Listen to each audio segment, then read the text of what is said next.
உலகை எழுப்பும் ஞாயிறு அங்கே குடியிருப்பான். அவன் ஆனை முகத்தனின் அடியவர் மனத்தில் ஒளியாய் வந்து கொலுவிருப்பான்.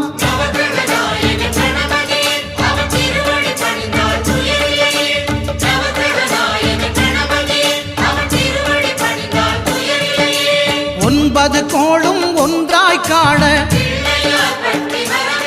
அங்கு கற்பகம் என்னும் கடவுளின் மெய்யில்